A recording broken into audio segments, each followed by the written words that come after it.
Hi everyone, my name is Alec Hales, and today I'll be talking about Mohammed Yunus, the founder of Grameen Bank and one of the pioneers of modern microfinance. Before starting this project, I knew what microcredit was, but I wasn't super familiar with how it worked, where it came from, or who started it. As I started researching Yunus, I found his story to be one of the most interesting examples of entrepreneurship that I've come across. What started out as a simple $27 loan eventually grew into an organization that served millions of people around the world and completely changed how many people think about banking and poverty. So today, I'll walk through Eunice's entrepreneurial journey, how Grameen Bank got started, and a few lessons I think entrepreneurs can learn from his story. And so here's a quick overview of what I'll be covering today. First, I'll introduce Mohammed Yunus and explain why I chose him for this project. Then I'll explain what microcredit is and how it works. After that, we'll look at his early life and the events that led to the creation of Grameen Bank. And I'll also connect his story to some of the entrepreneurship concepts we've covered in class, including the lean startup principles and the business model canvas. Finally, I'll wrap up with Yunus's overall impact and some key takeaways for entrepreneurs that stood out to me during my research. So who is Mohammed Yunus? Well, he is a Bangladeshi economist who is best known for founding Grameen Bank and helping popularize the concept of microcredit. He's often referred to as the banker of the poor because he challenged a belief that was widely accepted in banking for a long time, and that was that poor people aren't creditworthy. He took a new approach to banking, and this revolutionized the banking industry.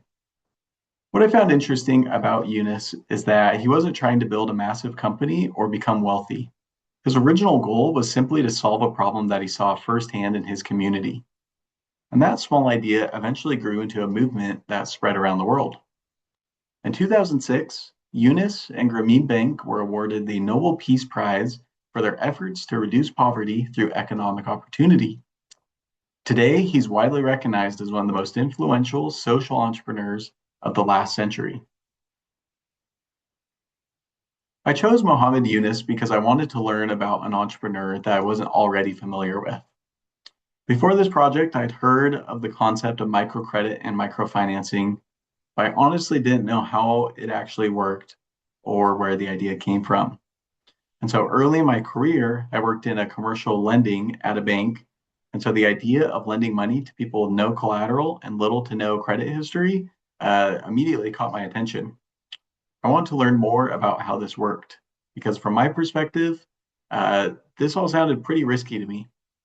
And as I started researching Yunus, what stood out to me wasn't just the success of Grameen Bank or its unique approach to banking. It was the mindset that Yunus had, where he viewed Grameen Bank as a way to influence the world in a positive way. He questioned an assumption that everyone else seemed to accept and then went out and tested whether it was actually true. I also appreciated that he viewed business differently than many entrepreneurs we hear about today. He wasn't focused on building personal wealth.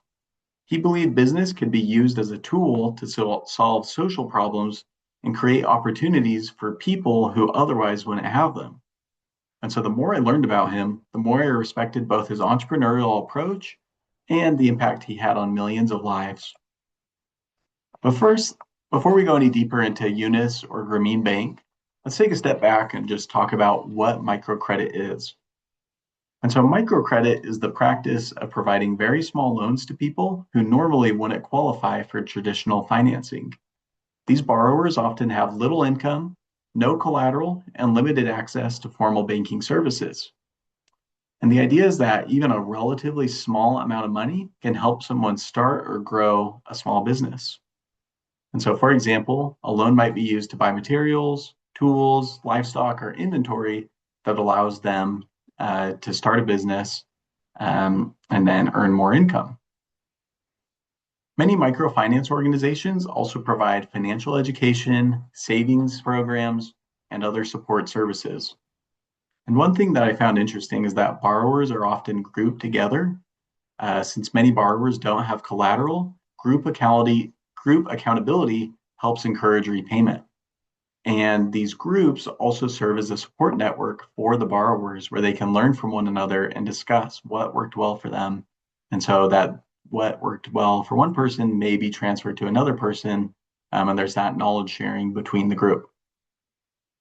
And so what surprised many traditional banks is that repayment rates are often extremely high. And that's one of the key assumptions that Yunus challenged, that poor people are actually very reliable borrowers when they're given a fair opportunity. And so first, let's talk about the early life of Yunus and see how that influenced Grameen Bank and the start of it. So Yunus was born in 1940 in Chittagong, Bangladesh, and he was the third of 9 children. And then he was also a Boy Scout as a kid. He studied economics at Dhaka University before receiving a Fulbright scholarship to continue his education in the United States. He eventually earned a PhD in economics from Vanderbilt University and later taught economics at Middle Tennessee State University. But after Bangladesh gained independence, Yunus returned home because he wanted to help rebuild the country that he grew up in. And a major turning point in his life came during the famine of 1974. At the time, Yunus was teaching economics, but he became frustrated because the economic concepts and theories and models that he was teaching in the classroom didn't seem to help people who were struggling just to survive. And so instead of studying poverty from a distance at the university that he was teaching, he started spending time in the nearby villages and talking directly with the people about the challenges that they faced. And this decision ultimately led to the idea that would define the rest of his career. And so this is the part of the story that stood out to me. So while Yunus was visiting a village, he met a woman who was making bamboo stools and baskets, but she was trapped in a poverty cycle that kept her poor. So she needed money to buy bamboo, and so she would borrow that money, but in exchange, she was forced to sell her products back to the lenders at a very small price. And so after a full day of work, she was only making about 2 cents, which is insane. Yunus could understand how someone could work so hard and earn so little. And so he started asking questions. After speaking with other villagers, he found that this woman's story was not unique to her. He discovered that 42 people could escape these predatory lending arrangements if they had access to a combined total of just $27. And so if you think about that for a second, $27 may not be significant to you or I, but to these 42 people, it was the solution that would pull them out of this predatory lending arrangement. And so Yunus pulled the money out of his own pocket and he lent it to them. And the results were immediate, where he saw that these people were immediately able to escape that cycle of those lending arrangements, and it increased their income, but they were also able to repay him.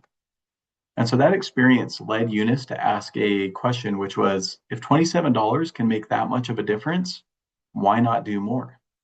And so at first, he went to the traditional banks and was attempting to persuade them to lend to the poor, but they were not interested. They argued that poor people weren't creditworthy and that the loans were too risky.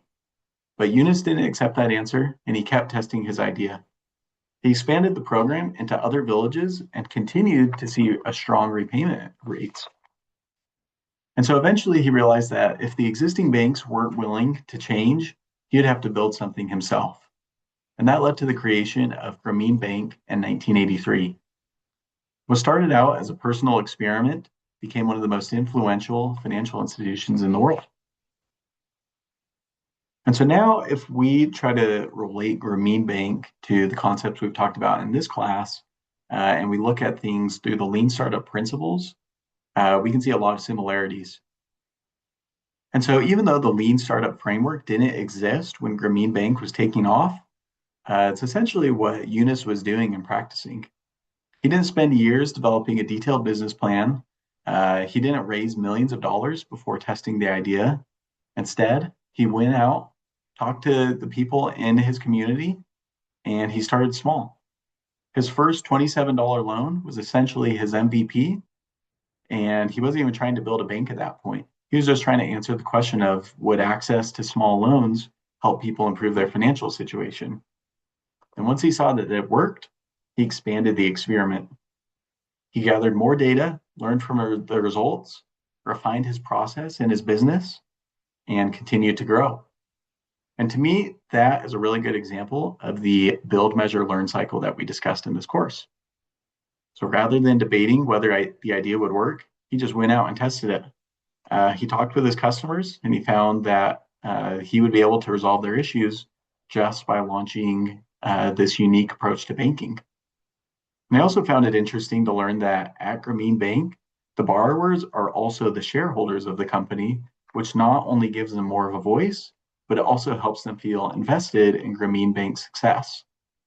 And so Mohammed Yunus, he really put the customer first when he was starting up Grameen Bank, which I think strongly contributed to the success of the business.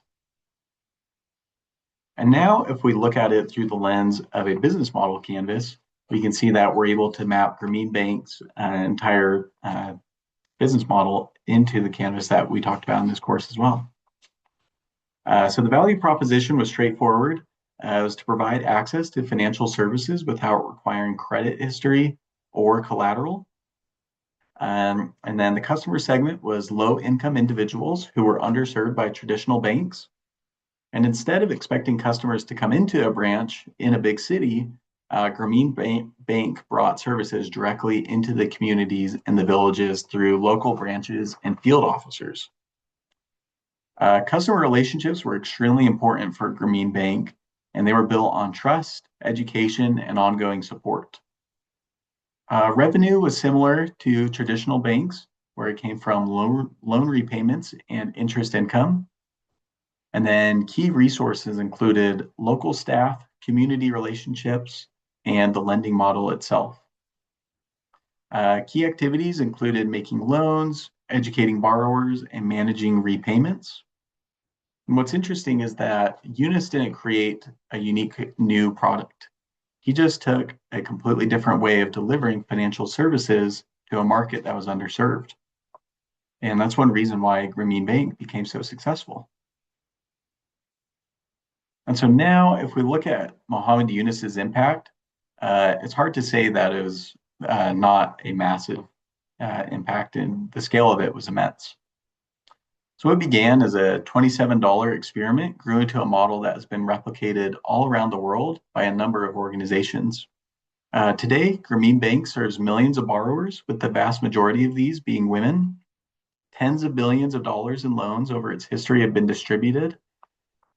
Yunus's focus has always been to serve the poor. His work helped shift the conversation from seeing poor people as charity recipients to seeing them as entrepreneurs and economic contributors. And in his words, everyone is an entrepreneur. Few entrepreneurs can honestly say that they've changed the entire industry, but that is what Yunus has done. And I think it's really remarkable that he wasn't doing this because of self-interest or greed. It came from a place of selflessness and a passion for people. Because of the impact he's had on millions of people and his approach to social change through entrepreneurship, he was awarded a Nobel Peace Prize in 2006. More recently, he became the chief advisor of Bangladesh from 2024 to February 2026, where essentially he was the country's prime minister. And so Yunus's impact was very large. And I think there are a lot of takeaways that we can learn from him. And these are all relevant to entrepreneurs. First, spend time understanding the problem. He didn't just come up with his idea for Grameen Bank from behind a desk or in the classroom where he was teaching. He went out and he talked directly with people and observed the challenges that they faced. Second, don't automatically accept conventional wisdom. Traditional banks believed poor people weren't creditworthy, and Yunus challenged that assumption and ended up creating an entirely new market. His entire approach with Grameen Bank was to do the opposite of what conventional banks were doing, and that turned out to be the right move. And then third, be passionate about what you do. Nothing that Yunus did was without passion. He had a deep desire to serve people, and he found that he could fulfill this desire through business. And that passion is what turned Grameen Bank into a way to make positive change in the world. Yunus showed that solving a social problem and building a sustainable organization, those two aren't mutually exclusive. And so to wrap things up, I think that Mohammed Yunus's story is a great example of entrepreneurship in action. He identified a problem, challenged existing assumptions, tested a solution, and then he learned from it and eventually scaled that into a global organization. Along the way, he demonstrated many of the concepts that we've discussed throughout this course, including opportunity recognition, talking with customers directly, and implementing the lean startup principles. What stood out to me the most was that his original idea wasn't complicated. He just noticed a problem that others had overlooked and decided to do something about it. Sometimes entrepreneurship starts with a groundbreaking technology or a huge investment, but in Yunus's case, it just started with that $27 experiment and a willingness to question the status quo. So I'd like to end my presentation by sharing a quote from him. I'm encouraging young people to become social business entrepreneurs and contribute to the world rather than just making money. Making money is no fun. Contributing to and changing the world is a lot more fun. And I think that really sums up his attitude and approach to how he views entrepreneurship, which I think is really, really impressive. So thank you for listening. I hope you found his story as interesting and as inspiring as I did. Thank you.